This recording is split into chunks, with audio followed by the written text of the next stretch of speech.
everyone, and welcome to another episode of Monkey Around Reviews. Today, we have the Alfawise A8 Smart Projector. This is a small Pico-sized projector. It can do a native resolution of 854 by 480, but it can actually take inputs of up to 1080p. So all of your HD videos can go right into here and I'll have no problem projecting them out. It has a throw ratio of a 1.2 to 1, a contrast ratio of 10,000 to 1, and a lamp life of 20,000 hours.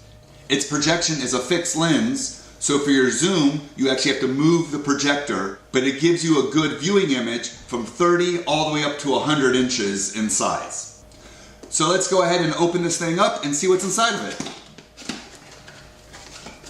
So everything's in this nice foam box. You take off the top. Inside here you have your little mini plug that breaks out to your AV, your red, yellow, and white. Power cable. Remote control. This little screw which will go to the bottom of the projector so you can angle the projector up and down a little bit. And then the actual projector itself. And the instruction manual. Now this projector is a really small projector. I mean, it can fit into my hand nicely. That was the lens cap. We take a ruler to it. We will see that the projector is 8 inches across, 6 inches, and about 3¼ inches tall. So that's a really small projector for what this thing can do. In the front we have the lens. These two knobs here will be your focus and your keystone. You got your power on this side, infrared on this side, control buttons up here, and here on the back you have another infrared, a headphone jack, the AV plug for this here, HDMI, USB, a TF card, and a VGA to plug in your computer if you need to. So we're going to take this projector into a dark room and see how it looks. I'll be right back. Hey everyone, so I've come here into the garage because it's a nice dark space. It still lets a little bit of light in so we can check out this projector and see how it works in a dark room. Now, it does say it can go between 30 inches and 100 inches, which is close to 8 feet long or in diagonal. So we're going to check both of those to see how it looks. So let me go ahead and turn this on, and that's going to be the first thing we see is how fast does this turn on? 1 1000, 2 1000, 3 1000, 4 1000, 5 1000, 6 1000, 7 1000, 8 1000, 9 1000, 10 1000, 11 1000. So 11 seconds, and I have a menu on the screen, just a lot of focus. So let me go ahead and focus this up. I'm going to turn the camera around so we can start checking the settings and the brightness and everything else that you're wanting to see. So give me a second. Alright, so the first thing we're going to check is the throw distance. It recommended 30 inch as the smallest image. So that's what we have here. So from here to here is 30 inches. So our throw distance from the wall to the front of the lens is 35 inches. So at 35 inches from the wall, you get 30 inches. I need to do the math, but I think they said it was 1.2 to 1. But we can find out later if that is correct. But as you're seeing right here, 35 inches away from the wall, 30 inches. You're not going to be able to see from this shot right now how clear it is, but I can see that this is white, light blue, pink, green, dark blue. I can read the text very nicely. As soon as we get bigger and we finish with this size test, I'll let you see that a little bit more. But right now I'm going to move this projector back and get the 100 inches that it says is its max viewable size. So give me a second. Alright, so now that we've got our 100 inches in diameter, which is what it recommends as its maximum viewing size, even with the lights on in the garage, you can start to see the colors a little bit better through the camera.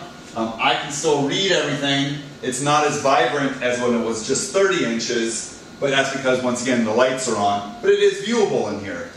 So at 100 inches diameter, I was 126 inches from lens to screen. So I'm going to go ahead and turn the lights off, and we're going to take a look at some of the features. Alright, lights are off here in the garage now, and now you can really see the image here. As you can also see, I got a window open over there, so a little bit of light's coming in, but it's still pretty viewable. You got your white, light blue, pink, green, and regular blue here. It says movie, music, photo, and text. I can easily see that in here. Once again, we're not pitch black. I got a little bit of light coming in through the window. So I've got the remote here. I'm going to hit the menu button. And so this is where you can get your picture mode, your sound settings, your clock settings, and your other options such as factor default, flipping it, so if you're going to mount this upside down or right side up, your language, and then that's it, it's back to picture. So you have your aspect ratio of 16:9 or 4:3 or auto. We'll leave it on 16:9.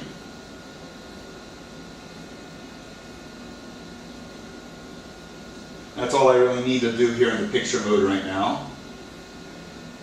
Sound, we have auto volume off, surround sound off, balance 0, and a standard mode sound. We'll hear how the internal speaker sounds when we plug in a video clip. Clock I'm not going to worry about right now. Okay, so you have here flip 2. I'm going to choose this. So there's flip 3. It's now upside down in case this is mounted from the ceiling. Flip 4 is if it's from the ceiling and behind the screen for rear projection. And flip 1 is for if it's rear projection and sitting upright. So we're going to go back to flip 2 because we are front screen and on a table. And that's all we really need here in the settings. So I'm going to get out of the menu. So right now I have nothing loaded, that's why it says no device. I have a memory stick here, a USB drive.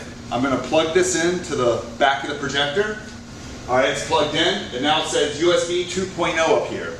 Now if you're not wanting to use the USB 2 stick and you have other devices plugged in, you just hit input right here on the remote, and it gives you your choice of USB, TF card, HDMI, the PC, and your AV plug. So we are going to choose USB, and then we're going to come in here and choose photos. So I've been doing some experimentation, and I found out that this projector does not seem to like my 4 GB or larger USB sticks. So I went with something smaller than 4. I had a 1 GB, and it seems to be working okay. So what I'm going to do now is going over to Photos. I'm going to select it. Now what I have to explain here is I put them in directories because this also took me a little bit of experimenting. I originally tried to do it at 1080 since it can do 1080 video. It does not like 1080 sized pictures. If I click on it, it'll actually bring up the directory, but when I try to open up a video, it says that it's unsupported. So you hit escape to get back out of this. I'm going to go up a folder, and then I made some 800 resolution. So the only thing I did was lower the resolution down. I click on those, I choose the first one, and these load. I'm going to hit the down button so the controls go away, and you can actually now see some of the images and the colors. This is images of the actual projector. So it starts up automatically on a slideshow.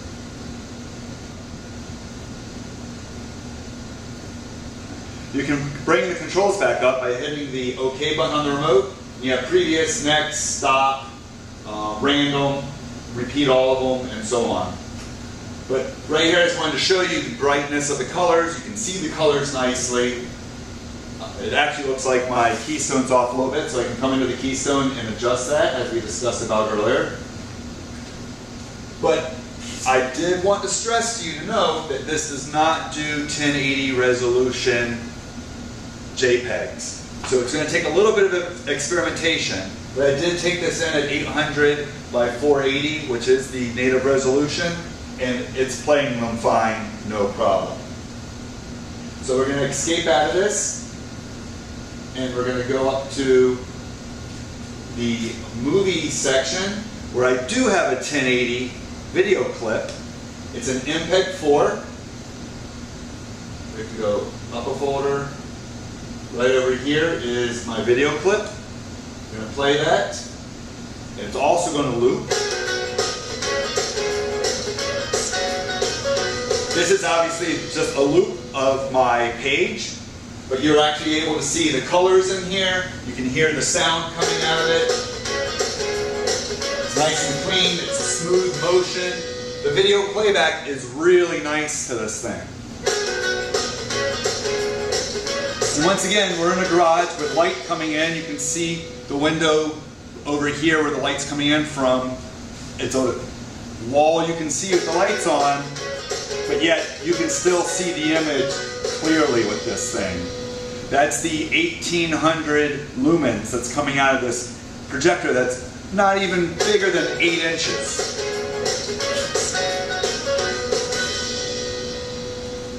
So we're going to just hit escape to get out of this. Escape again. Right back to the main menu.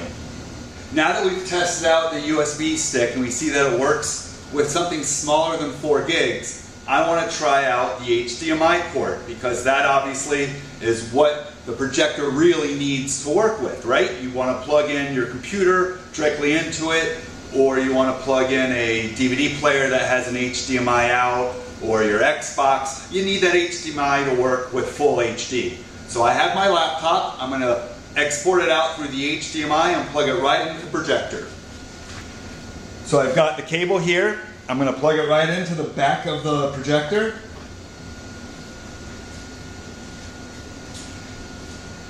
Now you see it still says no device. But if I come in here and hit input, and I tell it to go to the HDMI, it will load up. It says 1080p at 60 Hertz down here. And here is my desktop of my Mac. So I'm going to come over here and I'm going to play the same video clip. I'm going to drag it over here, make it go full screen, and hit play. So once again, it's a clear image. You can see all the colors. You can see all the motion. Nothing's jaggedy. It is looking really nice and clean and smooth. So we've taken a pretty good look at the Alfawise A8 projector. The only thing I have a little bit of concern with is that it doesn't seem to work with 4 GB or larger USB sticks, but it does work with the one that I put in there that was only 1 GB. The HDMI works great, and as you can see, right now the lights are on, the image, you can see it over there moving because it's pretty bright. So I'm going to go ahead and unplug the HDMI out of here. So we're all done. You can see the blue image up there. Now I'm going to press the power button on this to turn it off and see how fast this thing really turns off, because we saw it turned on real fast too. So you hit power, 1/1000. Oh, it's already off. Instant off. The fan doesn't need to cool it down at all. I'm touching this. It is a little warm, but it's cool to the touch. Once again, being an LED projector, these things are super fast on, super fast off. That's what's really nice about them. You don't have to worry about blowing your lamp by unplugging it before the fan is done. So as a projector, this Alfawise A8 works great when you're wanting to input through an HDMI. So if you want to watch videos or play video games through your Xbox or PlayStation, this is a really good projector. When it comes to using the USB, it's going to be a little bit of trial and error to make sure you get the right resolution of photos or the right size of a stick that this will work with. Now I haven't been able to try the TF card because I don't have one stick sitting around, and I don't have anything that outputs VGA. But this will also be the same as whatever's coming in through the HDMI. Right out of your computer usually will go right into there. The IR works great on the back. The IR works great on the front. The focus and the keystone we saw worked as well. So the only thing that I see that might be an issue is this USB port if you only have larger sticks. I will reach out to the manufacturer and see if it just happened to be something that was wrong that I was doing. But until then, I would recommend the smaller sticks for this to work. So once again, this has been Monkey Around Reviews with the Alfawise A8 Smart Projector. If you have any comments, please ask so below. And as always, make sure you subscribe.